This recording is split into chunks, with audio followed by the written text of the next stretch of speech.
Welcome back to the CashPT Lunch Hour podcast. This is Aaron LeBauer, and I'm the host of the show. But today I have a special guest. His name is Daryl Yardley, and Daryl and I go way back. I don't know, 4 or 5 years probably. I met him at PPS through my good friend Jerry Durham, and Daryl is in Ontario, Canada. He's a clinic owner. He's a physio. He mentors students and business owners. And Daryl, welcome to the show. I really appreciate you being here today. Yeah, thanks, Aaron. It's awesome to actually be on the show, and it's always great to see you. So thanks so much.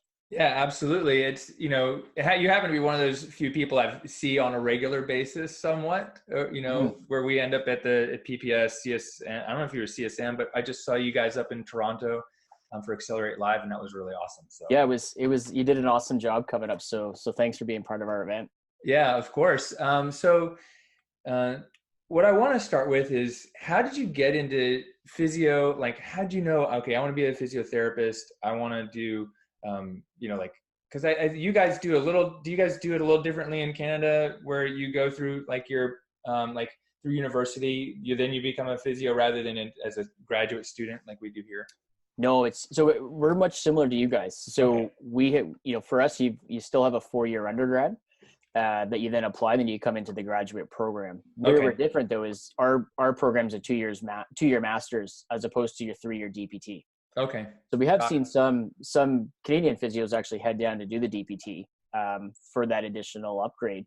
But for us, it's very similar process as a graduate program for sure. I think maybe it's still England and Europe where they do that, but you guys have the Queen on your money still too. So yeah, that's true. Yeah, maybe that's the confusing. Yeah, and we have different color money too. Oh, okay.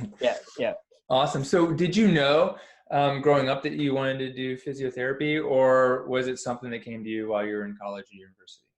No, I think it was the same thing as most people, right? We either had an injury or we knew someone went through, a pretty significant disability, right? You just started to really gain that appreciation and that respect for what that clinician had and the time they got to spend with the patient as opposed to the physician visits, right? So probably early into when I was actually in high school, I was very fortunate to have the opportunity through a family member going to PT. I was allowed to volunteer, and that actually became my first job as a kinesiologist after I graduated. Clinic was run by a kinesiologist actually as the clinic manager, and probably one of the most solid guys I've ever got to know. And I think that was a key piece, right? Because the culture he brought to the clinic is really what resonated with me too as a PT. Mm-hmm. Obviously, I love the whole anatomy and the human physiology side of things, and muscles, bones, and joints came really easy to me, and that took me through university. And the courses that you pick in your kinesiology degree is biomechanics and whatnot, and that was the next phase, was I'm going to PT school. Yeah, that's awesome. And so you go to PT school and you get out, and there's a distance between there and where you are now. What were the big markers where you knew, okay, you go get a job, but where did you decide, okay, I got to go start a clinic or do my own thing? Yeah. So I would say I probably had an interesting start, right? Because coming out of physio school, I pretty much had my first sort of employer solidified when I was in first year. Things that we actually coach clinic owners to do now is, take students early on and, nurture them and hire them before they graduate, because we have such a recruitment challenge in Canada right now, much like you guys in the US. So I came on board, and, the only difference was which clinic was I going to choose. So I went to a smaller town, outside, but upon graduation, just like you guys also have your residency programs, I knew I wanted to go down the orthopedic manual therapy route, met really good people, had good mentors there. But I was kind of a little bit dissatisfied early in my career going, I'm not getting the mentorship that I wanted. Mm-hmm. Right. But to be fair, I also wasn't very clear with what mentorship I wanted, nor did I, to be honest, I really didn't know. If we kind of fast forward a few years after I finished a lot of my clinical work, I really started to gain an appreciation for what I did learn from practice management and actually being able to manage a business. I would say it was about 3 to 5 years out of school that I did learn that, which I would have been more appreciative, because I would have been less of a pain in the ass as a clinician if I knew that early. But I attribute some of my high maintenance, capacity to, my work ethic, if you will. Right. Yeah. But I think what I did notice early is that I had a strong appreciation for, lifelong learning and the importance of clinical skill development. But what I did is I looked at that area to say, am I going to contribute and be another clinical instructor? Because that's how I started. But I realized that there was so much skill and talent in Canada already that I look back at kind of that first 3 to 5 years of my practice going, what did I really miss? And the piece though is that I really missed the understanding about what I learned from a business and practice management perspective. And that's really what's been my big shift from, running, working in a large corporation, developing a mentorship program, becoming chair of the private practice division for Canada, which is how we all met, and really then kind of springboarding off of that to realize that, what I think my true sort of niche would be in this profession to really have an impact on where I think we can do so well as physios is to go back and start teaching the business and practice management side of PT, so we can have all these individuals we know go for good clinical lifelong learning, but then teach them the actual the secret sauce around that, and really get them to obsess about patient outcomes, and then realize that you have to obsess over patient outcomes in order to actually do well in business and be successful in business. Is it like, did some of that come because you didn't know why you had, like, is there a disconnect between working for a clinic and being a clinic owner, and the people who are the employees, the therapists, if they don't know what it's taking to run a business, they're like crappier employees or more dissatisfied employees, or is there something else? Mm-hmm. Yeah, I think it comes down to, and you would have seen this too, working with a lot of physios is, we're primarily type A's, we may be introverts or extroverts, but I think the challenge is when we don't know something as PTs, we tend to be a little bit standoffish, right? It's like, well, if I don't know that, then that couldn't be wrong with you, right? And we see that when we interact with patients. But I think the same thing happens from a PT perspective related to business and practice management, that if I don't really like what you're telling me, Aaron, because you're too business focused, then I'm going to leave and do it my own way, not realizing, what an overhead cost would be, how hard it is to, market and bring in leads, and knowing all the different avenues of what it takes to be a clinic owner and pay you as an independent contractor, or even pay you as a commission employee. Right. Mm-hmm. So I think it's that piece. And what I really try my best to do, teaching at the university, is get our students to understand is that, you're a valuable asset to a business, but you have to have a certain type of behavior to be valued as much as you should be, right, and how you can be. So it's really trying to teach this dual respect, but I really don't like when I hear oftentimes is, I don't like how that, that physio talks about the business. They're not about patient care, but when I think about all the clinic owners that we work with, so we're coaching over 130 right now, very few of them are about the business, because if they were, why would they be getting coaching? Right. And that's that piece where you can still see even a clinician from a business perspective is still a lifelong learner getting that help. So it's really just understanding the challenges of being a clinic owner that I wish people could better understand, so they're not sort of so quick to become a dissatisfied employee or a challenging employee for an owner. Yeah, I've seen that before, in my, I would say, limited experience working in other clinics, because I pretty much only did that in PT school through my clinical rotations. But it was a year, we did a year's worth of clinical rotations. So I think I did a 6-month and then a 2-month in private practice. And it was clear to me that the employees, physical therapists, didn't really understand the business side of it. And that's what led, they were unhappy or dissatisfied with the amount of time, the expectations, et cetera. And I'm like, but if they only understood like this side, yeah, because I was in between the two, because I was working with Alan doing business, Alan Lang in California at PT Innovations, and the employees, and it's just like there's a disconnect. So, I believe in my business, like if my employees know what they're expected to earn and where that money actually has to go, they're not gonna be like, oh, Aaron's making all the money. Why am I gonna do this? I'm gonna do it on my own. Like, that's right. That's basically it, right? Yeah. And, and it's interesting you say that too, because I think most clinic owners have this fear is that, geez, if I don't just cater to this individual, then they are going to go and do it on their own. Mm-hmm. And it's this big threat because, physios are so hard to come by. Kind of, I think you saw the video that Rick and I did, Rick Lau and I, the little spoof that we did, but it really is reality in many cases. So we're trying to hope people can start to see beyond that, that hostage taking of a clinician. Right. But I think what you touched upon that's really important, Aaron, is being comfortable to uncover what the business side is over here.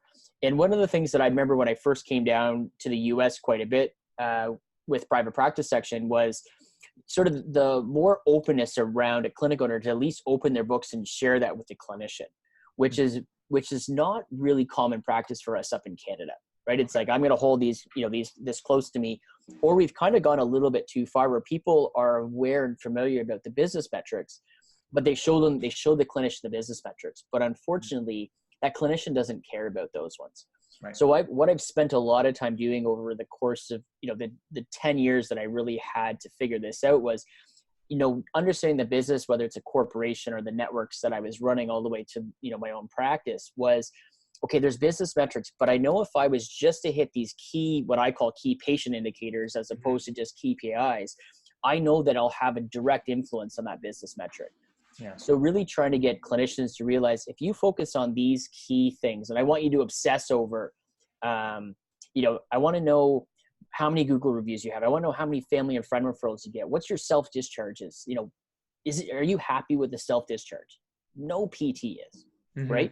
But if I look at all those things, I'm already going to know your business metrics are going to improve. So you're going to grow my business, but I got to make sure that you're looking at the right patient indicators that are correlated with the business metric that you may be looking at.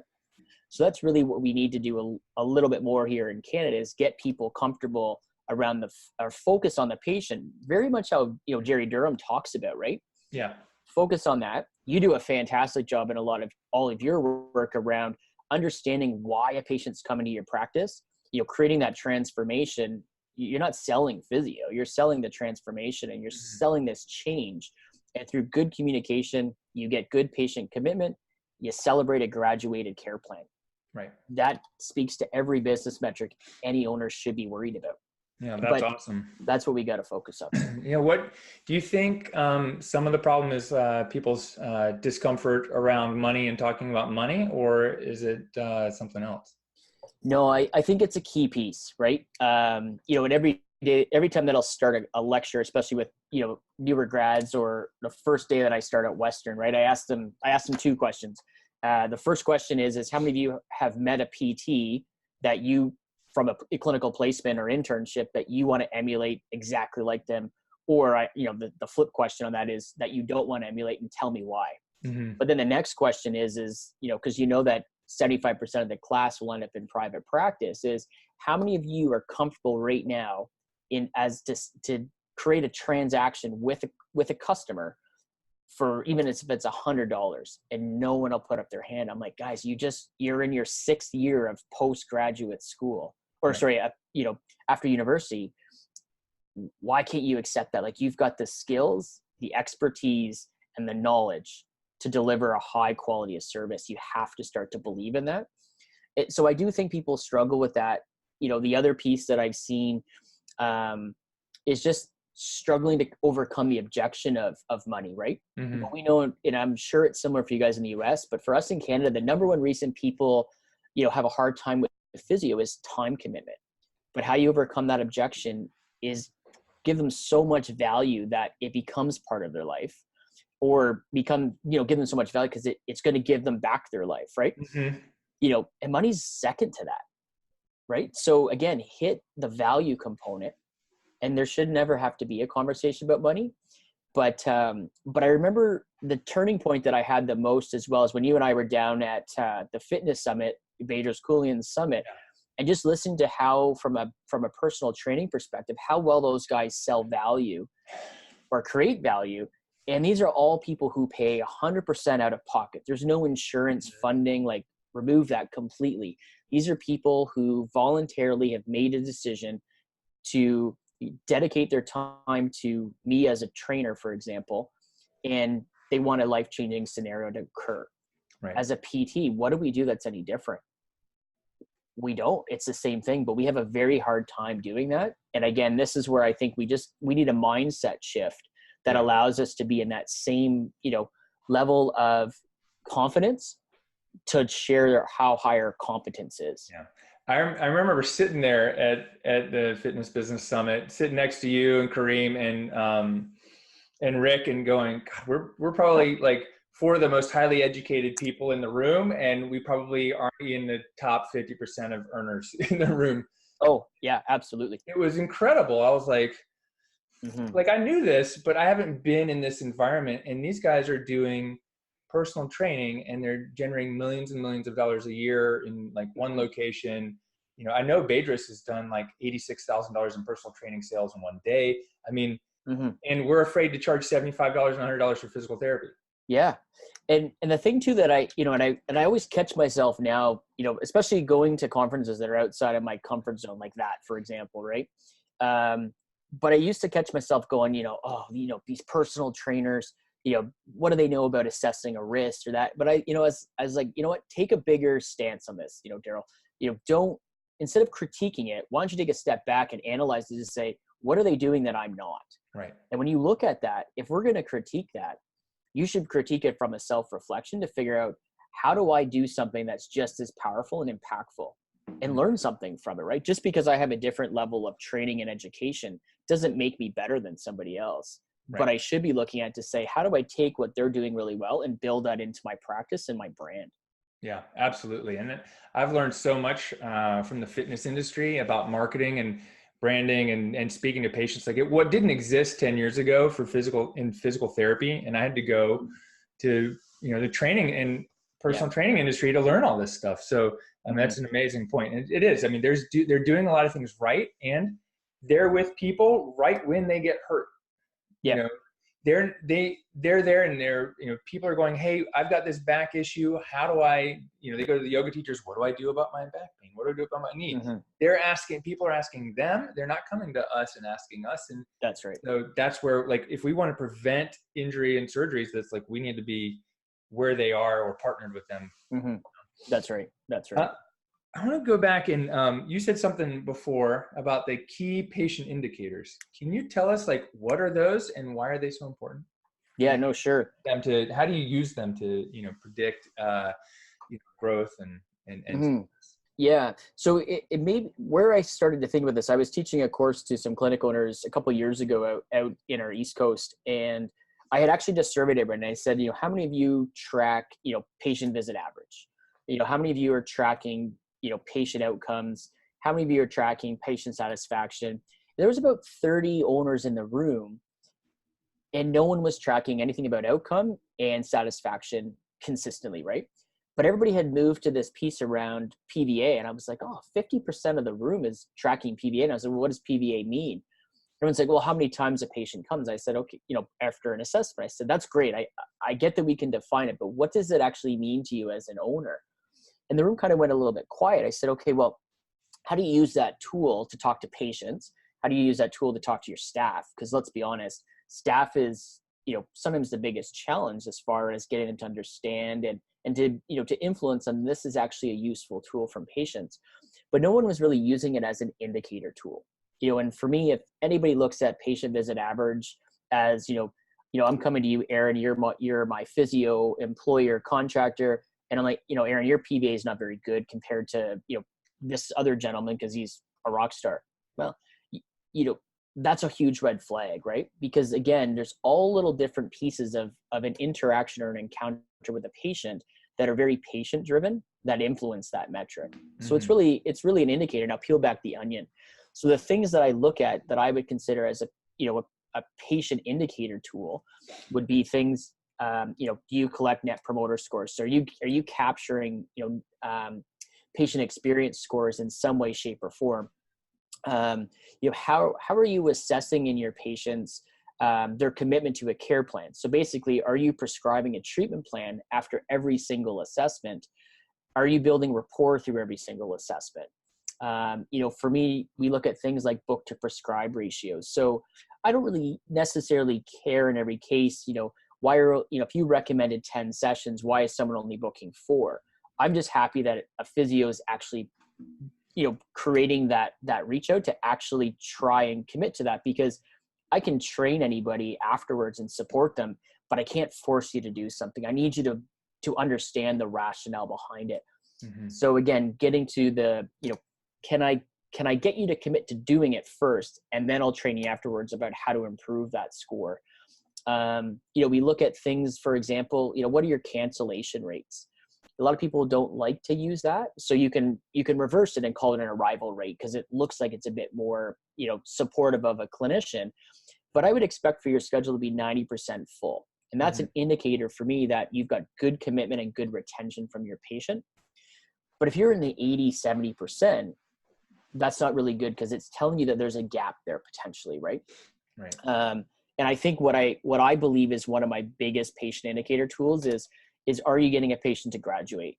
And are they coming to that last session when it's a high five, it's a photo, it's posting on Instagram, celebrating that transformational change of your patient. Because then that's what all of a sudden leads to family and friend referrals, because there's your loyal patient, right? That's what's going to lead to your reviews and everything like that. So really trying to take, of those, 6 or 7 little indicators, what's the most relevant to your physio? Because of all those pieces in there, they will all drive the business. And quite frankly, they all drive your patient visit average. And I don't have to talk about anything that's not associated with the patient. Yeah. Wow, that's awesome.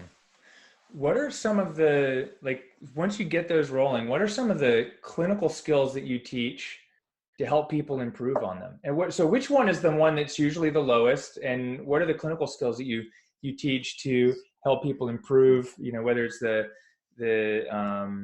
patient visit average or the arrival rate, or there's front desk marketing stuff, but then there's clinical skill to this too. Yeah. Yeah. And it's a good one, because I actually like how you phrased the question too, because I think what we've done in the industry is kind of preface that clinical skills are, what do I do with my hands, for example.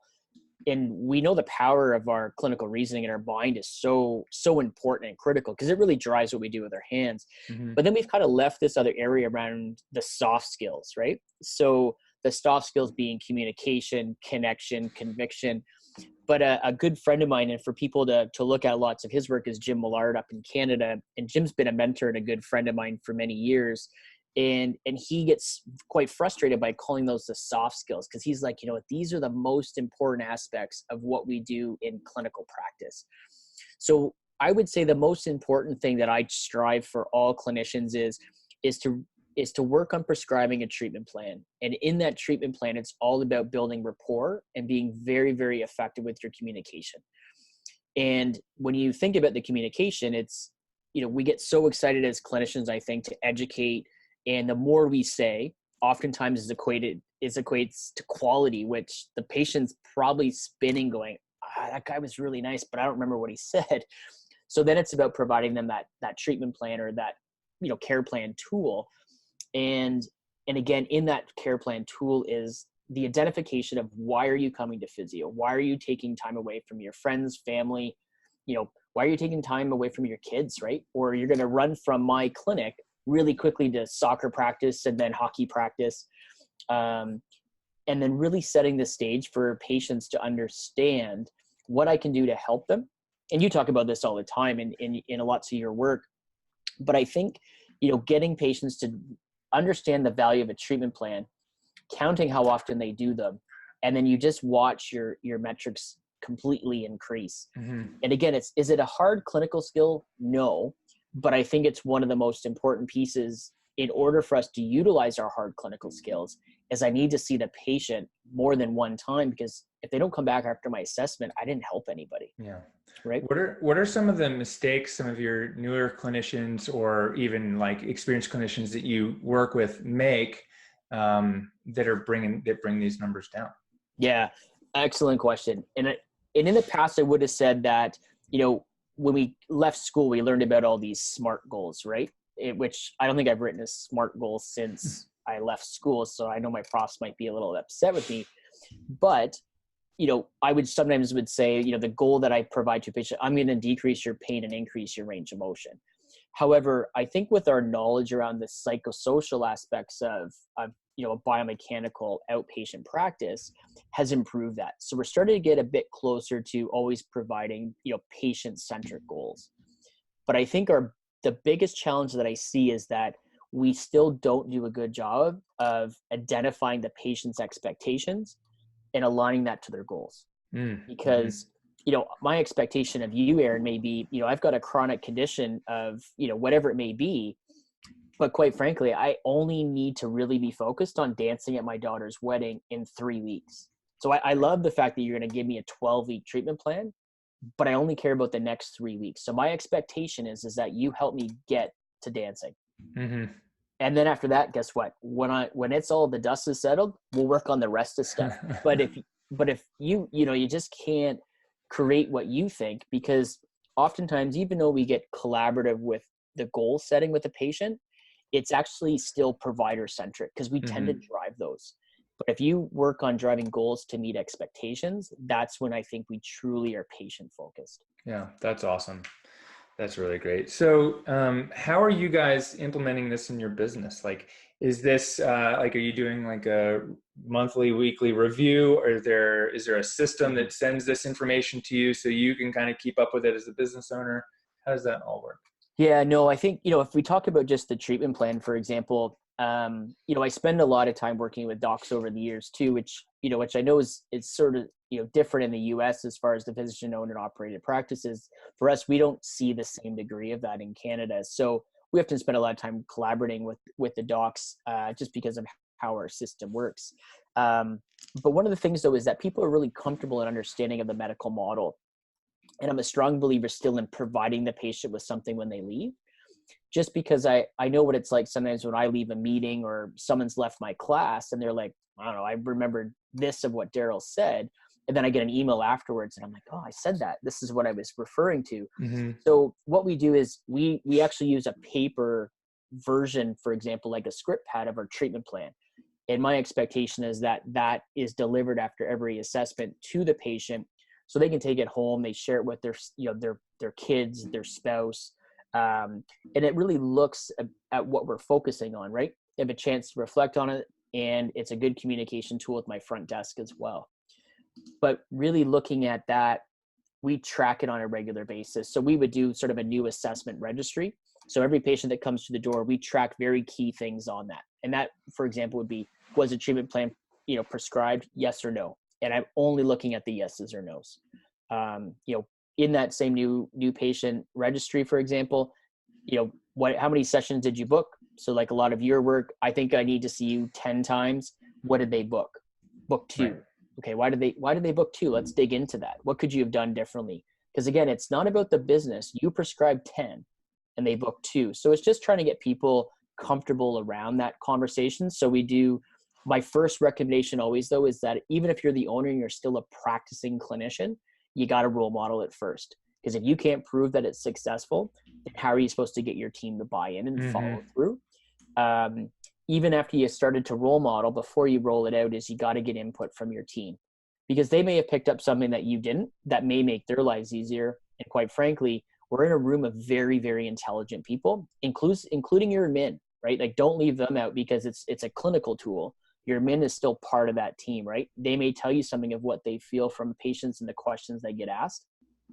And then the second thing obviously is begin with a count before you start to dig into the analysis, because otherwise you might irritate some people before you really get their buy-in.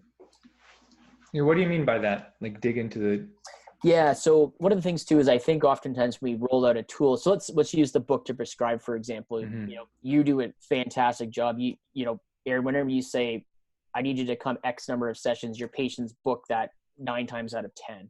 But you bring in a newer clinician to your practice who may not have that same level of confidence with prognosis or predicted outcome. They may not have the same level of buy-in from the patient, and they're maybe getting the book to prescribe 5 out of 10 times. Okay. What people do though is they go right to that individual and they're like, hey, what happened with that incident or that episode or that patient? You're like, I don't know. I don't know what I'm looking at. Because sometimes it's better to let people share that information, because physios don't like to be the worst on the list, just like surgeons don't. Like, you don't want to be at the bottom. So a little bit of friendly competition will often bring that person to come and ask you, hey, Aaron, what do you do differently? Like, how do you get these people to buy into your treatment plan? Give them a couple, suggestions and recommendations. And next, that individual goes from 5 out of 10 times to 7 out of 10 times. And it's all about the support there. Yeah. And creating that opportunity for people to learn is so much better than just digging in time after time and grilling them to say, why didn't you do this? Because they probably have a rationale why they didn't. or they haven't had the support to actually be successful yet. Yeah, that's awesome. How do we give our employees the support they need to be successful? Excellent question. So let me start with this first. Knowing that right now it's a physio, a new grad physio, for example, or any physio market right now, because the actual challenges around recruitment, because we have so few physios unemployed. So our unemployment rate for PT in Canada right now is 0.03%. God. Those are people that want to be unemployed. Yeah. So, being less than 1% is a problem, but it's sort of that seekers market. But what I say to them though, is the first thing I'll do is, we know that the number one reason, or what a perk of any position is mentorship and support. Mm-hmm. I think what we do that becomes an error though, is we don't know what they're looking for. So one of the biggest recommendations I have for owners, and even, that are looking to add someone to their team, is you've got to ask the question, what is it from a mentorship perspective that you're looking for? And if they can't actually give you a good answer, it's actually a relationship that's at risk. Mm-hmm. Because for me is, I actually don't want, please don't sit into my assessment. I do not want you to be breathing over my shoulder. I do not want you to look at all my treatment plans, but I'd love to be able to pick your brain on a regular basis. That's me. Can we as a group review, case studies once a week, or is it maybe we have a clinical skills day with the entire team once a month? And mm-hmm. that's what I look for support. But I think, having this inconsistency or this lack of awareness of what you can offer and what our biggest risk that we have to overcome. Yeah. The one piece though that I would say that I really believe would go a long way from a mentorship perspective and support is having a clinic owner dedicate, even if it's half an hour a week, to sit down with that younger or that new employee to their clinic, and just getting to know them. What makes you tick? What are your goals? Here's my goals. Here's where we'd like to go in the business. Here's what's on my bucket list. What's on your bucket list? How maybe there's some really cool things that we have in similarity, but even where we're different, I can support you on that as well. So I'm supporting you within the business and in the practice, but I'm also supporting you as in your personal endeavors. Because remember, everybody these days is really much more in tune to the business and their personal life, right? Yeah. So I think oftentimes we're always so focused on clinical when we got to be focused on the person, no different than what you and I focus on when we deal with our customers and our clients, right? Yeah, that's awesome. Is there, when you're hiring someone, is there a specific or unique quality that you're looking for to find the right fit? Or is it more like, okay, this person's available, come on in? Yeah. So we hope it doesn't come to that, right? Yeah. And unfortunately where we are, because again, the unemployment rate, a lot of people are hiring a warm body as opposed to hiring the body that they want, right? So, we're always encouraging people to continue to build their bench, have a candidate list, always stay in contact with people and bring them, even if you take a student, you always have a list and email them cool stuff that you remember from those interactions, because those PTs know lots more PTs than you and I do. Mm-hmm. Right. So it's just that exponential opportunity for recruitment. But I think if you can put yourself ahead of the game, for me, I'm always really impressed with individuals that can just have a conversation with me. Right. In private practice, I think what's so important is if I kind of put you into in a conversation that kind of puts you uncomfortable a little bit, how do you manage that is what I look for. Yeah. But again, we're also looking for, do you have the same mindset as me? My mission, vision, and values are these. Do those resonate with you? I have a passion for X. Is that something that you see so we can build the business that way? If you have a passion that's slightly different, do you see that helping me grow my practice so we can grow this business together? And we can talk all afterwards about profit sharing and all those different, fun stuff, loyalty programs, but I'd rather work on that after. I just want to know, are we going to be a good match? Mm-hmm. So that, the key things that I strive for is, can you tell me what a successful first year looks like for you? So I know whether I can support and nurture that. And that's the second question I want to know will be, where do you see yourself in 3 to 5 years? And that will likely change, and that's okay. But what it is that I don't want you to come in and tell me that you want growth opportunities, but you don't have a 3 to 5 year plan, because I don't know what that growth opportunity is that I'm offering you. Right. Right. That's awesome. Yeah. People are like, yeah, I want a growth opportunity. Where do you see Mm-hmm. yourself in 3 or 5 years? I'm living with my family in California. And it's like, those aren't congruent. Mm-hmm. Yeah. Right? And it's like, oh, I'm going to do some courses. Okay. Which ones? And then what are you going to do with that? Right. Yeah. And lots of reasons will change, but all that I want to know is that, do you have a trajectory? So do you have are you in a destination, or do you have a journey? Because I'm more than happy to support you on your journey. And for me, that journey could be a whole new clinic and a new partnership, and really a lifelong business partner and friend now, right? Like that's really what we're always looking for. Yeah. That's awesome. That's so cool. Hey, I didn't ask in the beginning. So you've got a clinic, and how many employees and PTs or physios and Yeah, like no. what's this all look like? Yeah, so it's a new startup. So the clinic just opened in, just trying to think. I think the clinic opened at the end of April this year. So right now it's still a one physio operation. We have a kinesiologist that works with us, front desk, RMT, so multidisciplinary clinic. We actually have a surgeon that actually runs clinics and is affiliated with us. And my practice is there as well. So, the plan will be, though, fall, we're already ready for physio number 2 because the caseload's growing so well. And again, it's now starting to build those community relationships. So we're bringing in lots of individuals from yoga programs and whatnot to really create a multidisciplinary practice for that local community. That's awesome. And so before this, were you running another clinic, and you've been doing some other stuff? And then what were you doing, and why'd you decide to start your own thing?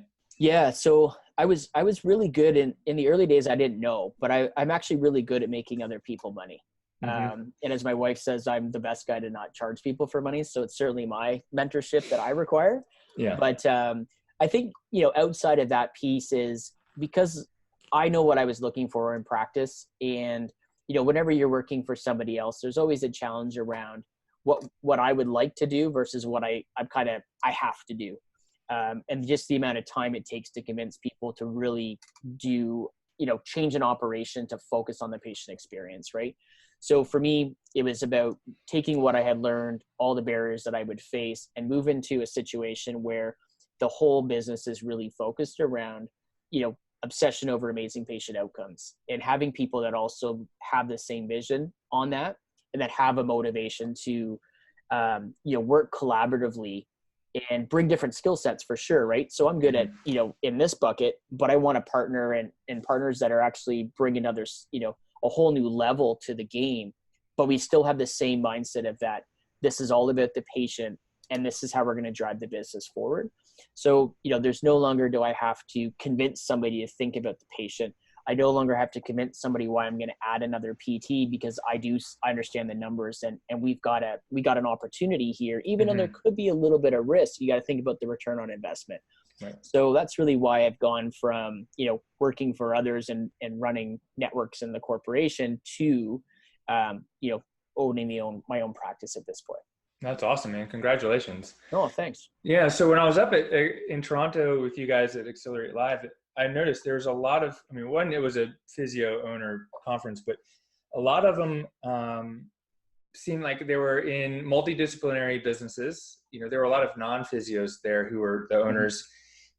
Why does it seem like it's easier or more well accepted to do that in Canada than here in the US? Because it doesn't seem like we have like some PTs and chiropractors doing stuff together, but there's not a lot of this multidisciplinary cooperation or cooperative type of environment. Yeah, it's interesting. For us, I think, and again, these are kind of the cool parts of being around in a corporation for so long, because you have the dollars and the infrastructure to investigate things like this. But you're doing a lot of work with the physicians. Their recommendation is a one-stop shop. Like that's what they want for their patients.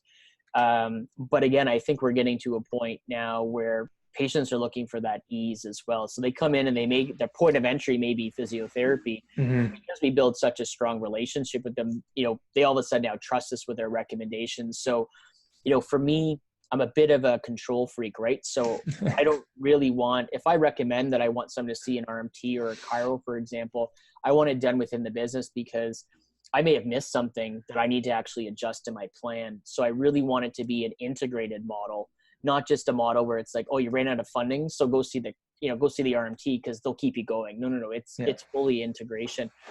But I think what we've seen is a shift away though from, me versus you versus, he or she, right? To a model where we're much more focused on, again, what does the patient need?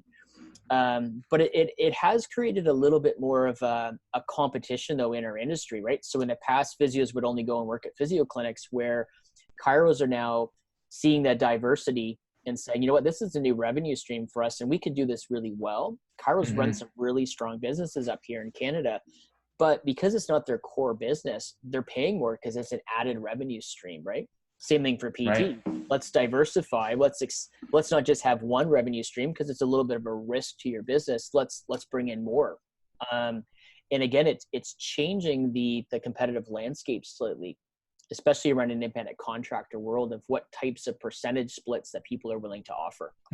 That's awesome, man. That's really cool. What are they like when you're hiring someone? Are you doing it, or most people doing it like as an employee, or are you doing a percentage? What are the common things that like that you're seeing, or that you're doing, or that you guys are offering? Yeah, so I think right now, I would say there's two challenges in Canada, right? Is employee versus contractor. And I know how you guys kind of view us up in Canada is that, we're basically like, barbers, and we just rent a chair at a hair salon and we cut hair and we go home. So that model doesn't exist as much as I think some of the US thinks it does. But that thought process around being an independent contractor in a cash-based practice is much of the case. For us though, with Canada Revenue Agency, so really from a tax perspective, they're really starting to zero in to identify what meets the sniff test for an independent contractor versus, you call me a contractor, but Aaron, I only go to your place of business and home, right? They're going to challenge it to say that's more of an employee relationship. But what we do see is that, if I'm an employee, am I getting paid an hourly rate, or am I getting paid on a commission basis? And obviously that is still an opportunity from a contractor. So we're starting to see a bit more of a shift in the employee world because it's much more stable for people, and it's much more safer for a business owner. But to really drive the commitment from physios, we're starting to see the shift away from just hourly to a commission based, because that's really where you can drive the motivation around outcome and the opportunity to make a bit more money, right? Yeah. How do you keep that from encouraging people to overtreat their patients? Yeah, I don't, for the most part, very rarely do we see physios overtreating. Most of the time, we don't do a good enough job of believing the value that we bring. And we're like, oh, you're okay. Oh, you're good enough. Okay. That's good. So very, very rarely, I think we had some, publicly funded models in the past where, people would just continue to treat. But there's a lot more, legislative guidance now around that. The insurance industry in Canada right now is cracking down on some of that activity. And you know what, when you really look at outcomes, if you're seeing people 20 times on it as an average, that doesn't even meet standard, right? Yeah. Like that's not consistent. So what for me, we really look at people that, I would expect a patient visit average between, 10 to 12, for example. And the data would support that, right? Yeah. So very rarely do we see anybody that's overtreating. Okay, right on. So as we wind down our time together, Daryl, what's the number one question that I didn't ask you? The number one question? Yeah. Geez, that's a tough one. Yeah, what didn't I ask? Like, what do you know that I didn't even ask about that you think people would benefit from? Yeah. That's a great question, Aaron. That's a good one. I think the question I would have maybe is sort of maybe for my position, right? How you decide on working with the physio as opposed to just, working with owners, right? Especially when you think about, what I look at from that entrepreneurial mindset. Yeah. And as a guy that I was quite risk adverse as a young PT, and entrepreneurship wasn't really in my family. But I think when I looked at myself and challenged myself as a physio, what did I see as my impact? So, I was able to run busy clinics. I was not afraid to be, taking an extra patient even after hours, because I really truly believe in our profession. But I started to look at my impact and I thought, yeah, I can help a lot of clinic owners too. But for me, I really see the value that our profession brings. And for me, by going in and teaching physios who really want to learn about business and practice management, so developing that business acumen skill, I realized that, the solution that I had to bring a gap in our system was to teach that business acumen piece, so I can have a much bigger impact on the profession that I truly, truly value and believe in. But again, I wanted to instill that same mindset in a lot of the PTs that I have the ability to interact with. And then my hope is that even people that I don't interact with, that because I've worked with physios, that a lot of that mindset that I've kind of instilled upon them, they're going to do better, and they're going to instill it in more people as well. So it really just creates that exponential impact that I can't have as an N of 1, but I can certainly have as an N of 10,000, for example. Yeah. Wow, man, that's dope. That's powerful. That's awesome. Oh, thanks, man. Yeah. So if someone wants to learn a little bit more about you, learn about the mentorship boot camp, or just figure out where you live in Canada, where can they find you online? Yeah. So I'd say, I've tried to balance my time with building the business and then, spending time with the kids and the wife. So I'm pretty much on Instagram quite often though. So you can find me there at Daryl Yardley. And you'll see lots of stuff around kind of the brand and the reputation that I'm trying to instill in clinicians there. And then if you need to get a hold of me, it's, Daryl at mentorshipbootcamp.ca, and mentorshipbootcamp.ca is the website, and gives you a bit more information about, what I hope to achieve and a little bit more about my story. Dude, that's awesome. Thank you so much. I appreciate you being here today.